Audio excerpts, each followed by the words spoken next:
Lassiter under this, left center. This ball is gone. Flashes the smile as she rounds third base. Her second long ball this season. Welcome to the game. And Orman blasts this to center. Back is Gillio. She's at the wall. Oh, she makes the catch. Lassiter, we'll see if they do a little small ball here. Weak little grounder, first base side, and a flip to nobody. It trickles down the right field line. The throw from Kearney's high. Lassiter comes home. She scores. Ole Miss leads early on the miscue by Georgia's defense. Back up the middle, and it slips through. Here comes Pone from third. The throw's not in time. Furbush and Ole Miss walk it off in 13 innings. It's a beautiful day for softball in the Mid-South. And in Oxford, Mississippi, our grounds crew here in the infield. And from just down the road, Pontotoc High School in attendance today. Looking up at some of the nation's best softball players. South Carolina looks to take the series today against Ole Miss. It would be their first SEC series win this season. Here with Missy Dickerson, I'm Jake Hromada. And Missy, for a team like South Carolina that came into the weekend 0-6 in SEC play, that's a big win yesterday, and this could be a huge series win for them. Oh, absolutely. The monkey is finally off of South Carolina's back. Welcome into the booth, back with Missy Dickerson. I'm Jake Hromada. And Missy, if you're Ole Miss, you're coming off of one of your best series wins in program history down in the Bayou at LSU, 2-1. But now you have an opportunity, right, to move on. You have to build off of this. How can they do that coming into the weekend? Well, that's exactly right. They struggled early on against Mississippi State. Missy, let's approach this from the Louisiana Tech side of things. How do you slow down an Ole Miss offense that just hit 3 home runs against you and had 11 hits last game? Yeah, well, you throw your best pitcher, and that's Allie Floyd. Big spot here for Paige Smith. 0 for 5 in the series against Georgia, but she's put the ball in play each time. Attacks the first pitch. 0-1. Smith flew out twice in game 1. A hard line out in the 7th to round out the first game of the series, but then 6-4-3 double play today and a pop out. Lines this to right center, and it gets down.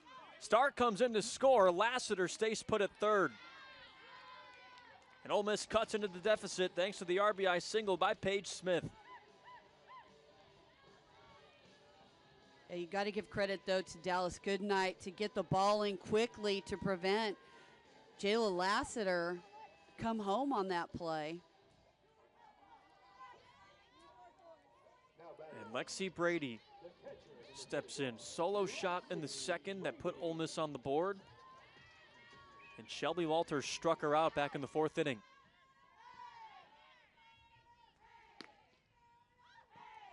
Gordon tried to frame it, ball 1. Her team leading 10th home run of the season.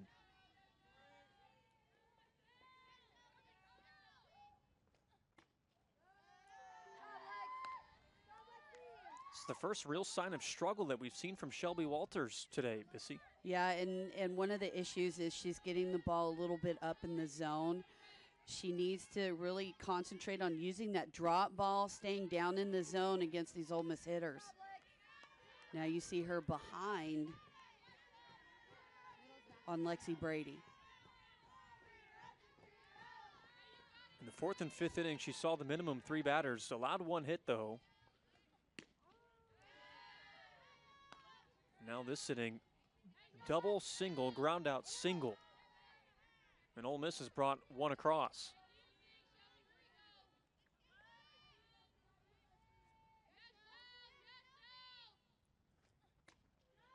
Brady lets it be for ball 4. First time I've been able to say this, Ole Miss has bases loaded. That was a great at bat by Lexi Brady. You know, she had a 3-1 count, and now we see Wilkinson coming out to visit with Shelby Walters.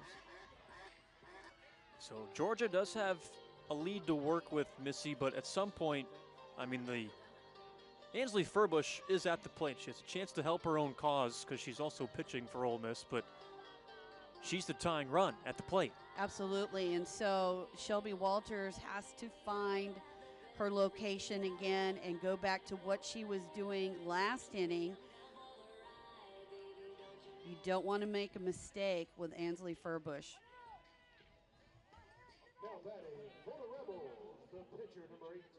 Ole Miss hasn't scored since the second inning when Brady and Furbush went back to back.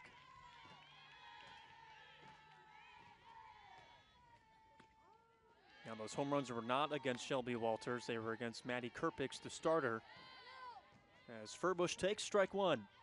And you have the middle infielders and first and third playing back, looking at a potential turn of a double play. Just off the plate.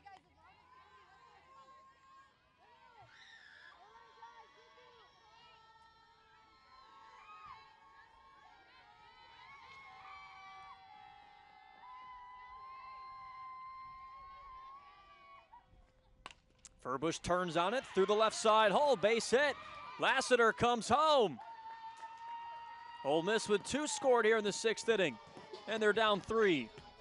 Well, and that's what Ole Miss needed, is just to string some hits together, and that's what they've done. So great job of hitting by Ansley Furbush, putting the ball in play, giving Ole Miss an opportunity. Paige Smith at third base, Lexi Brady at second, and Furbush now at first base. And as I say that, they bring in a pinch runner for Furbush. The official plays running at first base for the Rebels, number 22, Taylor Malvin. Taylor Malvin, number 22, the pinch runner. And that brings up Delaney Rummel, 0 for 2. So far in our second game, she was 0 for 1 rather in game 1 against Georgia with a walk. No change for the Dogs. They stick with Walters. Bases loaded. What was 7-2 coming into this bottom half of the 6th is now 7-4. It wouldn't surprise me, Jake, if we saw Lily Backus in this game to close it out for Georgia. Cut on and missed. Yeah, Backus was 1 out away from a no-hitter in game 1 of our doubleheader.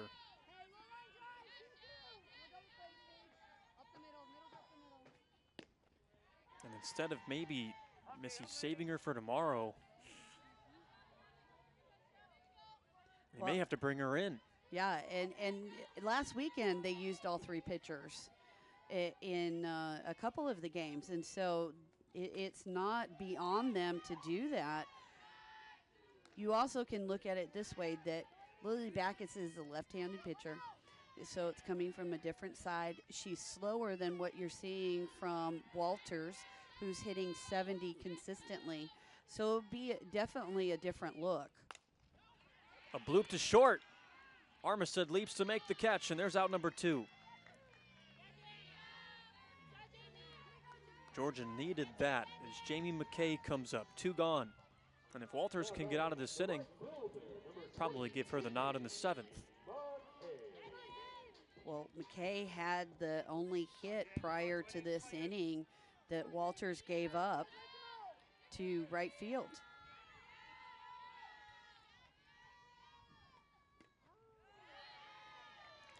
First pitch strike to McKay. Tying run at first, leading run at the plate for Ole Miss. They've not led at all in this series.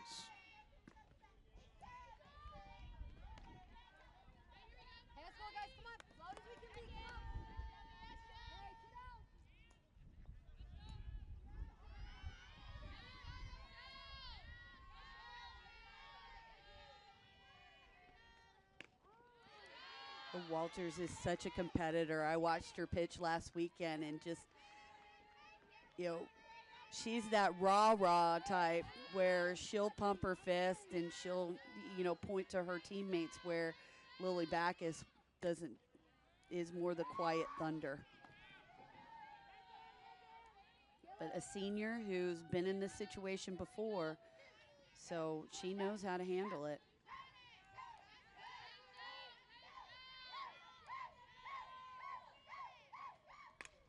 Back up the middle. Base hit for McKay. One run is in. Here comes a second. The play at the plate. In time. Brady's gunned down at home plate. And let's see if Jamie Traxel wants to review. She will. Yeah, a great piece of hitting by Jamie McKay. Getting the ball, driving it right back up the middle. And right now we have an out at the plate on the throw from Goodnight to Gordon. From the initial look at it,